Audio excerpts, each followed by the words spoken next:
ಇವತ್ತಿನ ದಿನ ರಾಜಶೇಖರ ಕೋಟಿಯವರ ಮನೆಗೆ ಕೂಡಲ ಸಂಗಮದಿಂದ ಆಗಮಿಸಿದ ಬಸವಣ್ಣನವರ ಜ್ಯೋತಿಯು ಆಗಮಿಸಿದೆ.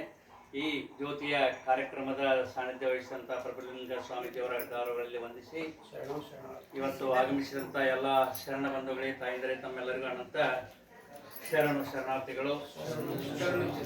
ಈ ಬಸವ ಜ್ಯೋತಿಯ ಒಂದು ಉದ್ದೇಶದ ಬಗ್ಗೆ ಒಂದು ಎರಡು ಮಾತನ್ನ ಹೇಳೋದು ಭಾಳ ಸಾಗರದಷ್ಟು ವಿಷಯವಿದೆ. ಆದರೆ ಎರಡು ಮಾತನ್ನ ಈ ಸಮಯದಲ್ಲಿ ನಾವು ಹೇಳಲು ಇಚ್ಛೆ ಪಡ್ತಾ ಇದ್ದೇವೆ.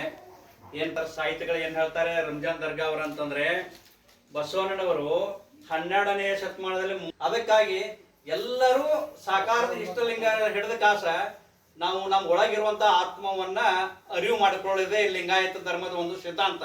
ಅದಕ್ಕಾಗಿ ಏನಪ್ಪಾ ಅಂತಂದ್ರೆ ನಾವು ಇಷ್ಟಲಿಂಗದ ದೀಕ್ಷೆಯನ್ನು ಪ್ರತಿಯೊಬ್ಬರು ಎದೆ ಮೇಲೆ ನೋಡ್ರಿ, 102 ಪಂಗಡಗಳಿದ್ದೇವೆ. ನಾವು ಲಿಂಗಾಯತರಿದ್ದೇವೆ, ಬಣಿಜ್ಗರಿದ್ದೇವೆ, ಪಂಚಮಸಾಲಿ ಇದ್ದೇವೆ, ಕುರುಬರು ಲಿಂಗಾಯತರಿದ್ದೇವೆ, ನೇಕಾರ ಲಿಂಗಾಯತ, ಎಲ್ಲ ಜಾತಿಯವರಿದ್ದೇವೆ, ಉಪ ಪಂಗಡಗಳಿದ್ದೇವೆ. ಲಿಂಗಾಯತರು ಇಲ್ಲಿ ಯಾರು ಇಲ್ಲ. ಲಿಂಗಾಯತರು ಯಾರು ಹಾಕಿ ಅಂದ್ರೆ ಎದೆ ಮೇಲೆ ಲಿಂಗವನ್ನ ಆಯತ ಮಾಡ್ಕೊಂಡು ಬರಮಾಡಿಕೊಳ್ಳೋದು. ಗುರುವಿನಿಂದ ಲಿಂಗವನ್ನು ಯಾರು ಕಟ್ಕೊಳ್ತಾರೆ ಅವರೇ ಲಿಂಗಾಯತರು ಅನ್ನುವಂಥದ್ದು. ಲಿಂಗ ಹೆಂಗ್ ಬಂತು ಅಥವಾ ಬಹಳ ಮಂದಿ ಹೇಳ್ತಾರು ಲಿಂಗ ಮೊದಲ ಇತ್ತು ಅಂತ ಹೇಳಿ. ಚನ್ನ ಬಸವಣ್ಣವರು ಒಂದು ಉದಾಹರಣೆಯನ್ನು ಕೊಡ್ತಾರೆ. ಆದಿ ಬಸವಣ್ಣ ಅನಾದಿ ಲಿಂಗ, ಇದು ಹುಸಿ ಹುಸಿ ಈ ಮಾತು ಕೇಳಲಾಗೋದು. ಅನಾದಿ ಬಸವಣ್ಣ ಆದಿಲಿಂಗ. ಲಿಂಗವು ಬಸವಣ್ಣನ ಉದರದಲ್ಲಿ ಹುಟ್ಟಿತ್ತು, ಜಂಗಮವು ಬಸವಣ್ಣನ ಉದರದಲ್ಲಿ ಹುಟ್ಟಿತ್ತು, ಪ್ರಸಾದವು ಬಸವಣ್ಣನ ಅನುಕರಿಸಲಾಯಿತು ಅಂತ ಚನ್ನ ಬಸವಣ್ಣನವರು ಹೇಳ್ತಾರು. ಯಾಕಂದ್ರ ಈ ಇಷ್ಟಲಿಂಗದ ಜನಕ ಗುರು ಬಸವಣ್ಣನವರು. ಈ ಲಿಂಗವನ್ನ ಹೆಂಗ್ ಕೊಟ್ರು? ಈಗ ಅಶೋಕನ ಅವರು ಹೇಳಿದಂಗ ಪಂಚಸೂತ್ರದ ಮ್ಯಾಗ ಈ ಬ್ರಹ್ಮಾಂಡದ ಆಕಾರದೊಳಗ ಕಂತಿಯನ್ನ ಲೇಪನ ಮಾಡ್ತಾರೆ. ಬಹಳ ವಿಶೇಷವಾದದ್ದು. ನಾವೆಲ್ಲ ಕಪ್ಪ ಕಾರ್ಬನ್ ಡೈಆಕ್ಸೈಡ್ ಬ್ಯಾಡ್ ಅಂತೇವು, ಆದ್ರ ವಿಶೇಷವಾಗಿ ಕಾರ್ಬನದೊಳಗ ಈ ಶಕ್ತಿ ಕಣಗಳನ್ನ, ಈ ಸಾರ್ಗನ್ ಅನ್ನುವಂತ ಒಂದು ವಿಜ್ಞಾನದ ತಂಡ ಸಂಶೋಧನೆಯನ್ನ ಮಾಡ್ಕೊಂತ ಹೊಂಟಾಗ ಬ್ರಹ್ಮಾಂಡದೊಳಗ ಈ ಧೂಮಕೇತುಗಳು, ಉಲಿಕೆಗಳು ಹೆಂಗ ಭೂಮಿಗೆ ಧಾವಿಸ್ತಾವಲ್ಲ, ಅಂತ ಅಗ್ದಿ ಸೂಕ್ಷ್ಮದ ಒಳಗಿನ ಸೂಕ್ಷ್ಮಾಣುಗಳು ದಿವಸ 60,000 ಟನ್ ಈ ಭೂಮಿಗೆ ಬರ್ತಿರ್ತದೆ.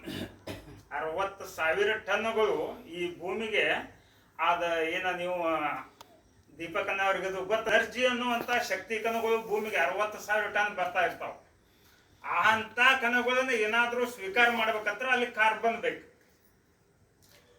ಆ ಕಾರ್ಬನ್ ಇರಲಿಲ್ಲ ಅಂದ್ರೆ ಆ ಶಕ್ತಿ ಕಣಗಳು ಬರುದಿಲ್ಲ.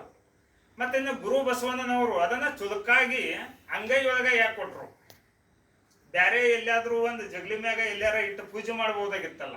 ಇಲ್ಲ, ಈ ಶರೀರವನ್ನ ನಾವು ಅವಲೋಕಿಸಿದಾಗ ಇಡೀ ಶರೀರದ ಉಷ್ಣತೆ ಎಲ್ಲಿಂದ ಹೊರ ಹೊಮ್ಮತೈತೆ ಅಂದ್ರ ಅಂಗೈ ಒಳಗ ನಡು ಸೆಂಟ್ರದಾಗ, ಇದಕ್ಕೆ ಚುರುಕಾದ ಭಾಗ ಅಂತಾರೆ. ಇಲ್ಲಿ ಇಟ್ಕೋದ್ರಿಂದ ಈ ಶಕ್ತಿ ವಲಯ ಆ ಕಪ್ಪು ಕಲರ್ ಇರೋದ್ರಿಂದ ಅಲ್ಲಿ ಶಕ್ತಿ ಕಣಗಳು ಚೈತನ್ಯ ಅದರಲ್ಲಿ ತುಂಬುತ್ತದೆ. ಆ ಚೈತನ್ಯ ತುಂಬುವುದರಿಂದ ಅದು ತನ್ನಲ್ಲಿ ಇಟ್ಕೊಂಡು ಮತ್ತೆ ಸ್ಪ್ರೆಡ್ ಮಾಡುತ್ತದೆ. ಒಟ್ಟ ನೀವು ವಿಜ್ಞಾನ, ಯಾಕಂದ್ರ ಈಗ ಇಬ್ರು ರಾಜಶೇಖರನ ಇವರು ಕುಂತೀರ ಅಂದ್ರೆ ಒಂದ್ ಸ್ವಲ್ಪ ಸೈಂಟಿಸ್ಟ್ ಇದ್ದೀರಿ, ನೀವು ಫಿಸಿಕಲ್ ಕೆಮಿಸ್ಟ್ರಿ ಓದಿದವ್ರು ಇದ್ದೀರಿ. ಅದರ ಪ್ರಕಾರ ಅದು ಶಕ್ತಿ ಕಣಗಳನ್ನ ಹೊರಸೂಸ್ತದೆ. ಅದು ಯಾವಾಗ ಪೂಜೆ ಮಾಡಬೇಕು, ಏನ್ ಪೂಜೆ ಮಾಡಬೇಕು ಅಂದ್ರ ಹಗಲಿ ಮತ್ತು ಸಾಯಂಕಾಲ ಪೂಜೆ ಮಾಡ್ಕೊಳಕ್ಕಾಗಲ್ಲ. ವಿಶೇಷವಾಗಿ ಅಂತ ಏನಾದ್ರೂ ಶಕ್ತಿಯನ್ನು ಪಡ್ಕೋಬೇಕಾದ್ರ ಗಾಂಧಾರಿ ಮಾಂಧಾರಿ ಅಂತ ಹೇಳ್ತಾರೆ ನಮ್ಮಲ್ಲಿ ಶರಣ. ಗಾಂಧಾರಿ ಮಾಂಧಾರಿ ಟೈಮ್ದಾಗ ಪೂಜೆಯನ್ನು ಮಾಡ್ಕೋಬೇಕು ಅಂತ ಹೇಳ್ತಾರ. ಅಂದ್ರ ಕತ್ತಲದ ಸಮಯದೊಳಗ ಹೆಚ್ಚ ಈ ಭೂಮಿಗೆ ಬರುವಂತವನ್ನ ಸ್ವೀಕಾರ ಮಾಡೋದು ಆ ಕಪ್ಪು ಕಲರಿಗೆ ಇರ್ತದೆ. ಆ ಕಲರ್ಗಳೇನಿರ್ತಾವಲ್ಲ ಅದ್ರದ್ದೊಂದು ಫ್ರೀಕ್ವೆನ್ಸಿನ ಬೇರೆ ಇರ್ತದೆ. ಈ ನಮ್ಮ ಮೊಬೈಲದ ಫ್ರೀಕ್ವೆನ್ಸಿ ಈಗ 4G ಐತೆ ಅಂದ್ರೆ ಇದರ ಫ್ರೀಕ್ವೆನ್ಸಿ ಹೆಂಗ ಇರ್ತದಲ್ಲ, ಹಂಗ ಆ ಕಪ್ಪು ಕಲರ್ದ ಫ್ರೀಕ್ವೆನ್ಸಿಗಳು ಬೇರೆ ಬೇರೆ ಇರ್ತಾವ. ಆ ವಿಶೇಷವಾಗಿ ಸೈನ್ಸ್ ಓದಿದವರಿಗೆ ಹೆಚ್ಚು ಅರ್ಥ ಆಗ್ತಿರ್ತಾವು.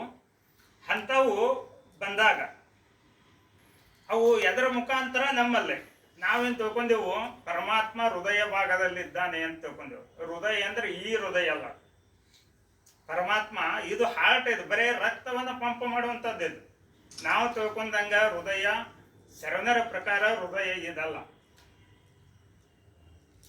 ಬಹಳ ಮಂದಿ ಹೇಳೋ ಮುಂದ ತಪ್ಪು ಹೇಳ್ತಾರು. ಹೃದಯದೊಳಗೆ ಇಲ್ಲಿ ನಿಲ್ಸ್ಯಾನಂದ್ರ ಇದರ ಉದ್ದೇಶ ಬರೇ ರಕ್ತ ರಕ್ತವನ್ನು ಪಂಪ್ ಮಾಡೋದೈತಿ. ಹೃದಯ ಎಲ್ಲೈತಿ ಅಂದ್ರೆ ಮೆದುಳಿನಲ್ಲಿ ಐತಿ. ಹೃದಯ ಮೆದುಳಿನಲ್ಲಿ ಐತಿ.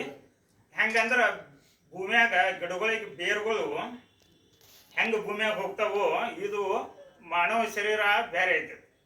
ಮೆದುಳಿನ್ಯಾಗನ ಪರಮಾತ್ಮದಾನು ಅಂತ ಹೇಳ್ತಾರೆ. ಮತ್ತು ಬಸವಣ್ಣನವರು ಅಕ್ಕಮಹಾದೇವಿ ತ್ರಿವಿಧ ಯೋಗಾಂಗ ತ್ರಿವಿಧಿಗಳು ಅಂತ ಬರ್ತಾವ, ಅವನ್ನದು ಓದಿದ್ರ ಸಂಪೂರ್ಣ ಮಾಹಿತಿಯನ್ನು ಕೊಡ್ತಾರೆ. ಈ ಶರೀರ ಬಿಟ್ಟು ಬೇರೆ ಎಲ್ಲಿ ಹೋಗೋದಿಲ್ಲ. ನೀವು ಹೊರಗೆ ಎಲ್ಲಿ ತಿರ್ಕೊಂತ ಹೋದ್ರೂ ಸಿಗೋದಿಲ್ಲ.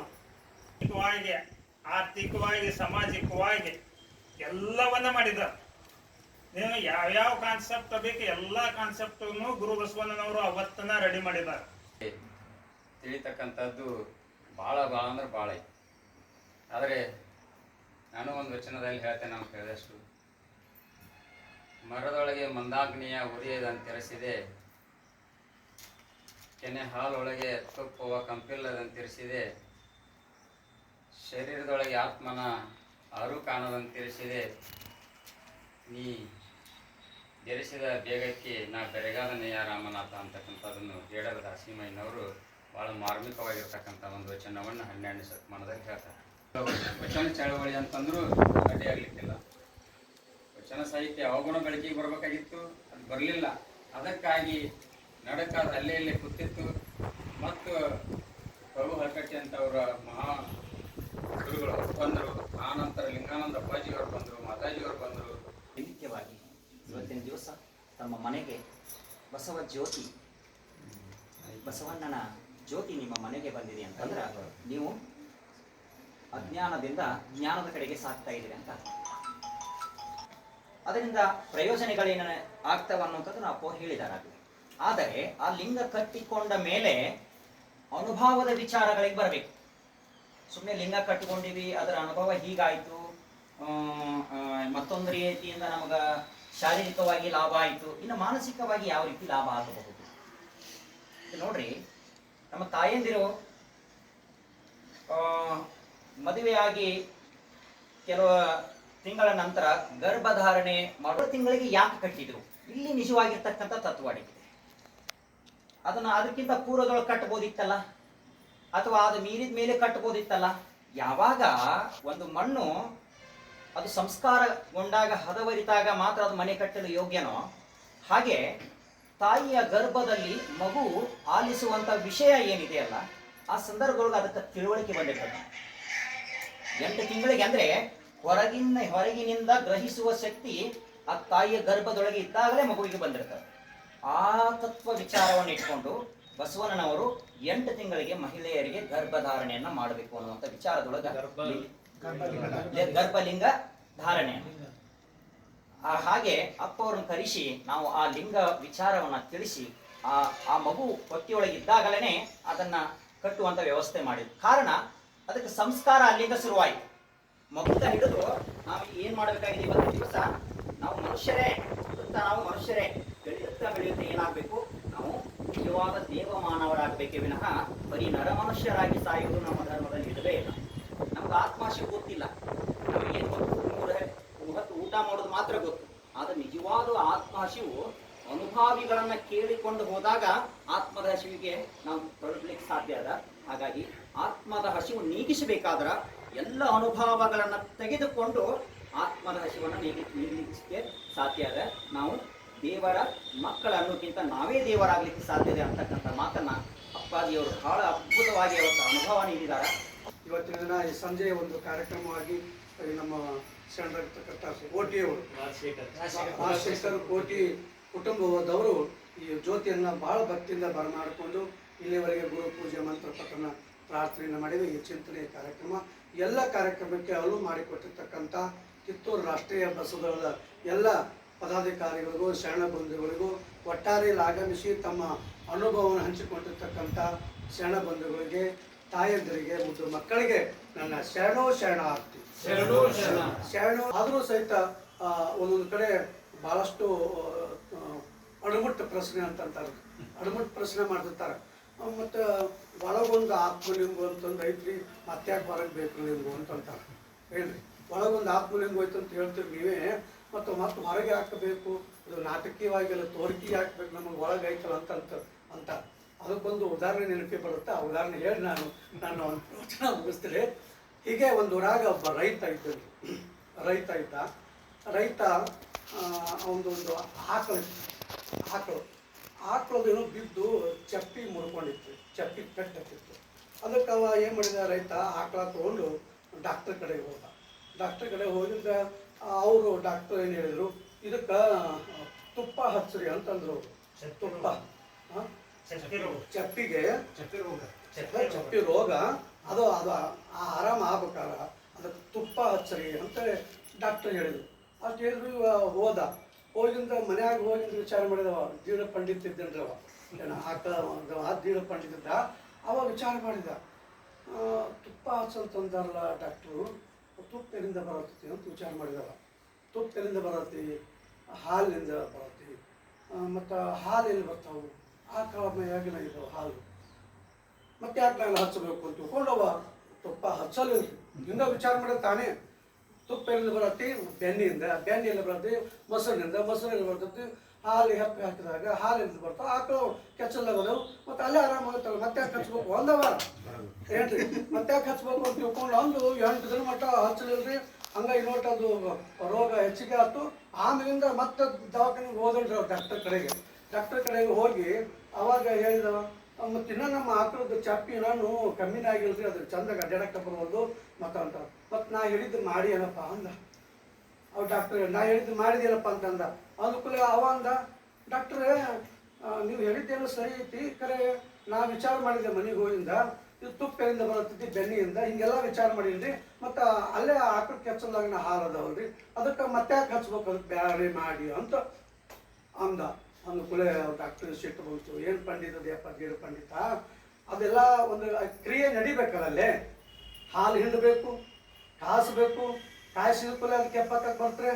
ಮತ್ತು ಏನು ಮಾಡಬೇಕು, ಹೆಂಗೆ ಕಾಸಬೇಕು, ನಮ್ಮ ಗಂಗಾ ಮಾತಾಜರು ಹೇಳ್ತಾರೆ ಚಂದ ಹೇಳ್ರಿ, ಹೆಂಗೆ ಕಾಸಬೇಕು, ಉರಿ ಕಮ್ಮಿ ಇಟ್ಟು ಕೆಂಪಗಾಗುವಂಗೆ ಕಾಸಬೇಕು. ಕಾಸಿಂದ ಆರಿಸ್ಬೇಕಾದ್ರೆ ಬಾಯಿ ತೆಗೆದಿಟ್ಟು ಆರಿಸ್ಬೇಕು. ಹಾಲಿನ ಬಾಂಡ್ಯದ ಬಾಯಿ ಇಲ್ಲ, ಬಾರನೇ ಭಾಗ ಅಂದ್ರೆ ಮುಕ್ಕಾಲ ಭಾಗ ಮುಚ್ಚಿರಬೇಕು, ಕಾಲ ಭಾಗ ಅಟ್ಟ ತೆಗೆದಿರಬೇಕು. ತೆಗೆದಿಟ್ಟು ಹಂಗೆ ಹಾಲು ಅದನ್ನ ಆರಿಸ್ಬೇಕು. ಆರಿಸಿ ತಣ್ಣಗಾಗಿ ಹಾಕ್ಬೇಕೇನು ಕೆಂಪು ಉಗುರು ಬೆಚ್ಚಗೆ ಅಂತ ನೋಡಿ. ಉಗುರು ಬೆಚ್ಚಗ ಹಾಲಿದ್ದಾಗ ಅದಕ್ಕೆ ಹೆಪ್ಪ ಹಾಕ್ಬೇಕು. ಹೆಪ್ಪ ಹಾಕಿ ಪೂರ್ತಿಯಾಗಿ ಮುಚ್ಚಿಟ್ಟು ಮರದಿನ ಮುಂಜಾನೆ ಮೊಸರು ಆಗುತ್ತೆ.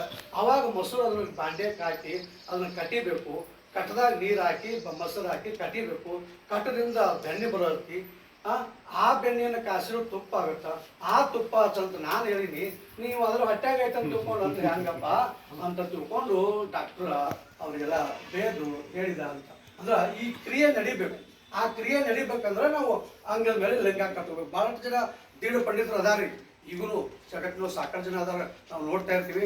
ಲಿಂಗ ಯಾಕೆ ಕಟ್ಟೋಗ್ಬೇಕಂದ್ರೆ ನಾವು ಲಿಂಗ, ಮತ್ತು ಇವ್ರ ಧರ್ಮ ಬೇಕು, ಲಿಂಗಾಯತ ಅಂತ ಹೇಳಕ್ಕೆ ಹೆಸರು ಬೇಕು. ಆ ಲಿಂಗ ಕಟ್ಟುಕೊಳ್ಳೋದು ಬೇಡ, ರುದ್ರಾಕ್ಷಿ ಕಟ್ಟುಕೊಳ್ಳೋದು ಬೇಡ, ಅರಿವೇಲಿ ವಿಭೂತಿ ಬೇಡ. ಹಂಗ ಸುಡಗಾಲದ ದೇವ್ ಎದ್ದಂಗ ಎದ್ದು ಓಡಾಡಿರ್ತಾವ ಮನೆಯಾಗೆಲ್ಲ ವಿಭೂತಿ ಹಚ್ಚೋಳಾದ್ನ.